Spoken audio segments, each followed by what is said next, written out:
Eu tenho lembranças de fazer coleção de pedra na coisa de geografia, coleção de bichos e tal, mas assim, eu tenho lembranças disso, mas não tenho nenhuma lembrança que isso foi me levando a querer fazer ciência. Então, na verdade, o meu movimento em relação à ciência surge já dentro da Faculdade de Medicina, até onde a minha memória vai.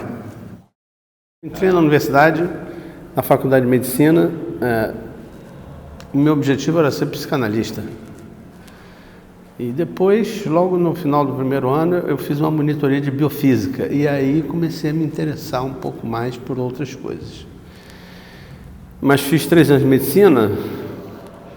E quando eu terminei o terceiro ano de medicina, e esses 3 anos eu aprendi muita coisa, mas eu cheguei à conclusão que o que eu queria mesmo era trabalhar com célula. E aí eu pedi transferência da Faculdade de Medicina, da UERJ, para a Faculdade de Biologia, e terminei Biologia e me dedico a isso até hoje. Então, surgiu dessa forma. Eu terminei então Biologia na UERJ em 74, em 75 eu entrei no mestrado na UFRJ, mestrado em Histologia e Embriologia, porque já era o que eu queria mesmo, mexer com célula e tal. Depois eu terminei o mestrado, virei professor da UFRJ na área de histologia, mas queria fazer doutorado e queria fazer doutorado ainda em histologia, de biologia tecidual e tal, e não havia doutorado no Rio, e eu queria fazer isso. Então eu me inscrevi no doutorado de histologia da USP, de São Paulo, e fui para lá. E aí fiz meus créditos lá, pedi afastamento da universidade para fazer o doutorado, e depois me interessei, eu já tinha feito no mestrado um trabalho de biologia celular e tecidual sobre timo, né, que é um órgão central no sistema imune, e quis continuar trabalhando sobre isso. E então, já naquela época, não havia ninguém trabalhando sobre timo no Brasil, 0 pessoas. E aí eu vi estudando, né, um grupo francês que tinha descoberto um hormônio tímico e me interessei em trabalhar com eles. Apresentei parte do meu mestrado num congresso de biologia celular que houve em Berlim, em 1980, e passei por Paris para conversar com essas pessoas, e isso foi em agosto de 80, e em final de abril de 81 eu estava lá para fazer o meu estágio sanduíche, antes de existir estágio sanduíche. Eu cheguei em Paris, logo que o Mitterrand ganhou a primeira eleição e implantou um governo socialista. Então eu cheguei assim, fiquei 1 ano lá fazendo a parte experimental da minha tese, voltei para o Brasil, defendi em novembro de 82 a minha tese de doutorado em biomédicas, um doutorado que hoje se chama biologia tecidual, biologia celular e tecidual, que na época era histologia mesmo. Então, eu volto do meu pós-doutorado em junho de 85, volto para as atividades de docência na Universidade Federal do Rio de Janeiro, a qual eu era contratado, mas recebo uma oferta para ser pesquisador da Fundação Oswaldo Cruz, no Departamento de Imunologia do Instituto Oswaldo Cruz. E aí ingresso na Fiocruz, mantenho meu vínculo em 20 horas na UFRJ durante, alguns meses, cerca de 8 meses, e depois me consolido unicamente dentro da Fundação Oswaldo Cruz e organizo um laboratório chamado Laboratório de Pesquisas sobre o Timo, realmente voltadas para essa temática de imunologia, e esse laboratório existe até hoje, na verdade. Então, o timo fica cavalgando o coração assim, ó. Ele evolui com a idade. Então, os nossos são pequenininhos, mas funcionam até hoje. e eles geram os chamados linfócitos T. Então, parte desses linfócitos T estão circulando no sangue e saem do sangue e vão para os chamados órgãos linfóides secundários, como, por exemplo, o baço, todos os gânglios, né, as amígdalas, tudo isso é cheio de linfócito T, cujos precursores vieram do timo. Então, a função do timo, essencialmente falando, é de produzir essas células T, esses linfócitos T, que são muito conhecidos no jornal, CD4, CD8, não sei o quê, e isso depois vai para os órgãos linfóides secundários e proliferam e montam o que se chama de resposta imune celular, contra vírus, contra bactérias, contra parasitas.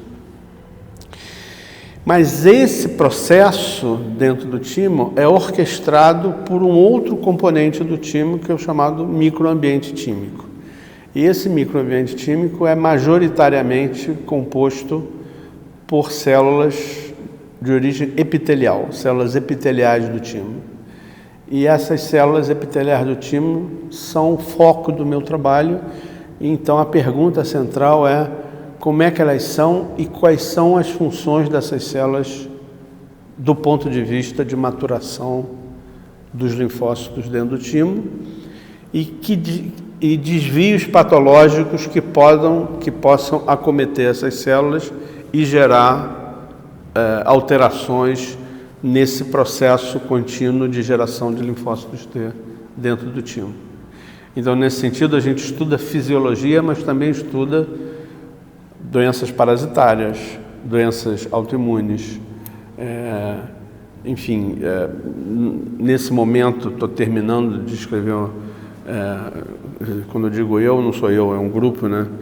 Um artigo sobre infecção dessas células epiteliais tímicas pelo vírus da Zika.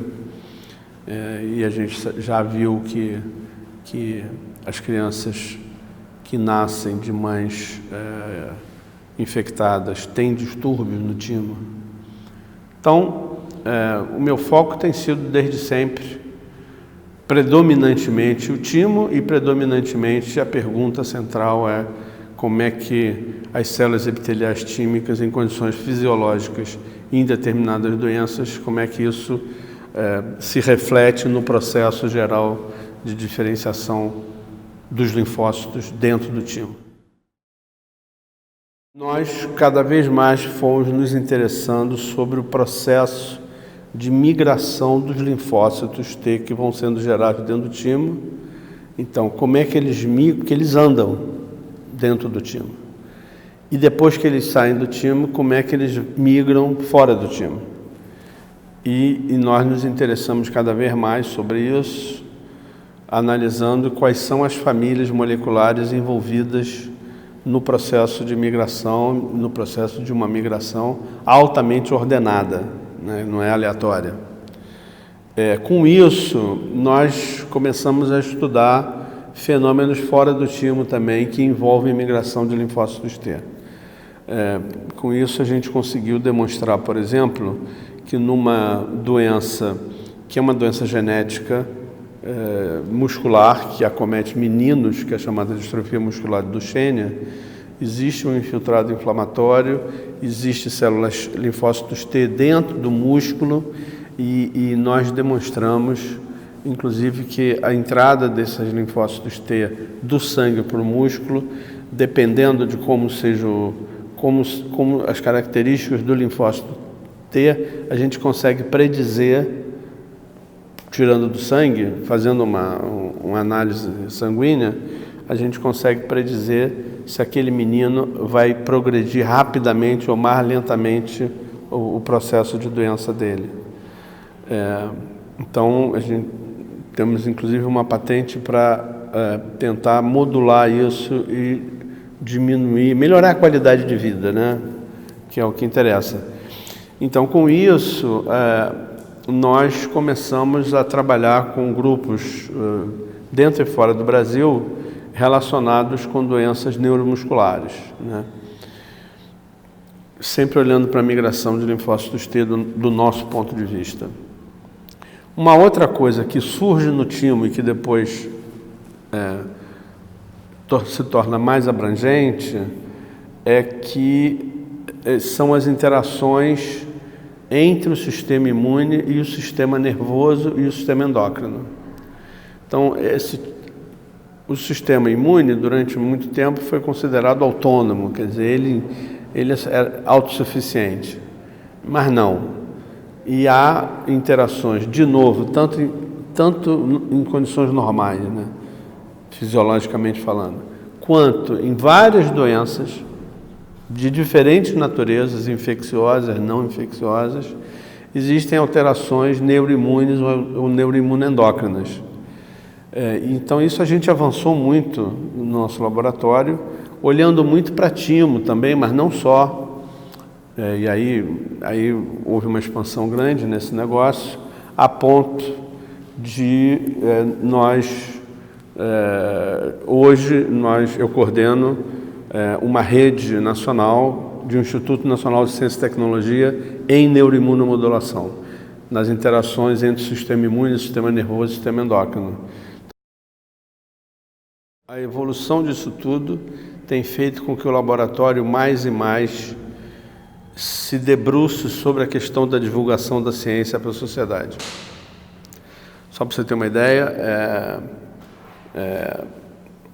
agora no dia 7 de julho e ano passado no dia 8 de julho, que é o Dia Nacional da Ciência, os alunos, foi feito pelos alunos, montaram um teatro, uma peça de teatro para criança sobre o sistema imune, sobre infecção e a vacina, etc.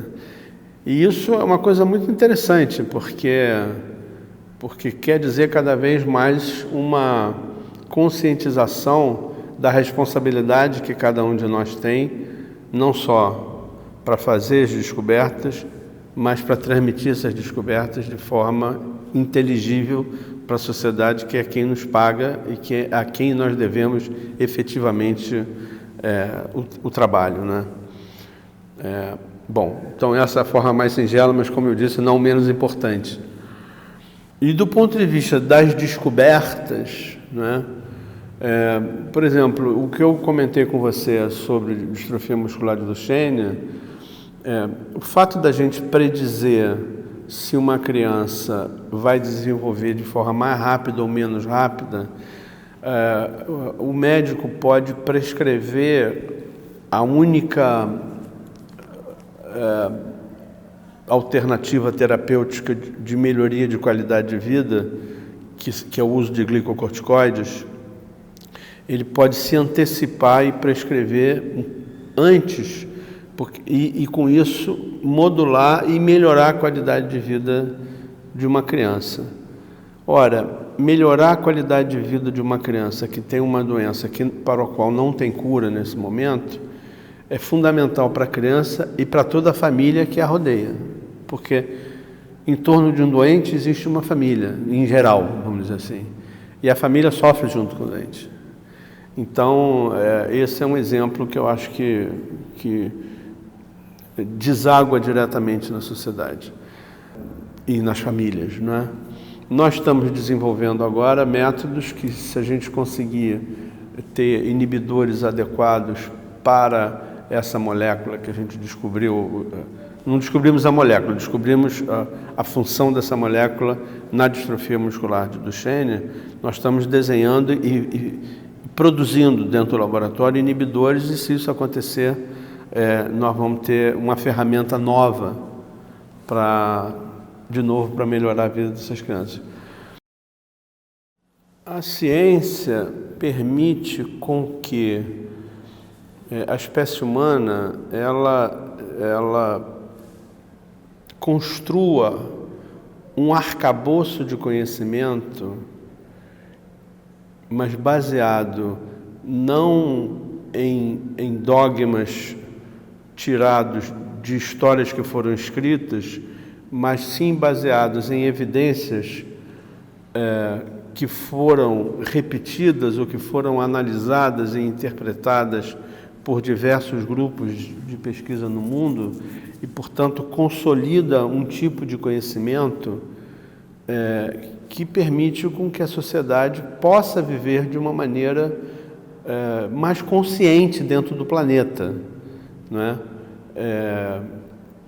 o conhecimento científico, ele, embora ele tenha uso, infelizmente, para a guerra, por exemplo, né?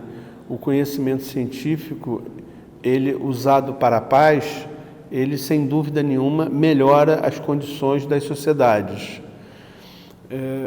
O que nós cientistas precisamos ter sempre, todo dia, pensar sobre isso, é a nossa contribuição e a nossa responsabilidade social, né?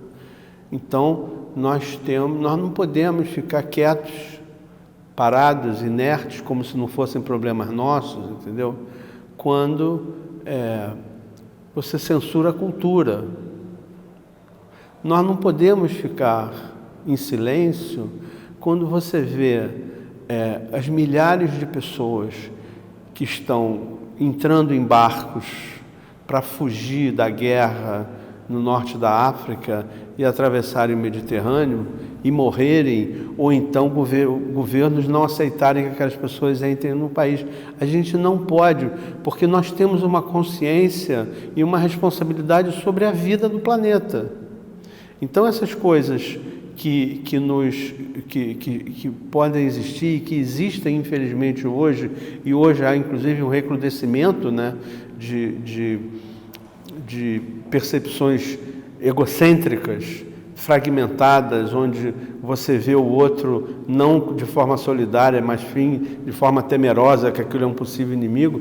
Isso a gente tem que se bater de forma cotidiana. Então, a nossa responsabilidade, como aquelas pessoas que procuram o conhecimento e que descobrem coisas, né, desde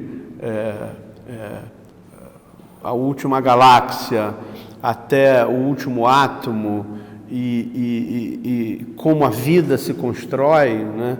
Nós temos também a responsabilidade sobre esse planeta. E a gente que tem como uma forma de encarar a sociedade e o planeta através da ciência, a gente não deve, em hipótese alguma, deixar com que, ou pelo menos ficar quieto e calado frente a situações que aviltam a vida, né? Nós temos que ser a favor da vida e através da ciência. Então, a cidadania, ela não pode ser desvinculada da ciência. Nós fazemos ciência dentro de uma perspectiva de cidadania, dentro de uma perspectiva da vida nesse planeta. A primeira coisa que eu tenho a dizer para o jovem é que fazer ciência é uma coisa maravilhosa. Não é para ficar rico, mas é maravilhosa. É maravilhosa por duas razões, ou três razões. A primeira é porque descobrir alguma coisa dá uma felicidade que você não pode imaginar. A segunda é porque a sua descoberta não precisa ser eterna, ela pode ser questionada. A verdade não tem o significado da eternidade, ela pode ser efêmera, e a discussão sobre isso gera as dúvidas, e as dúvidas nos movem.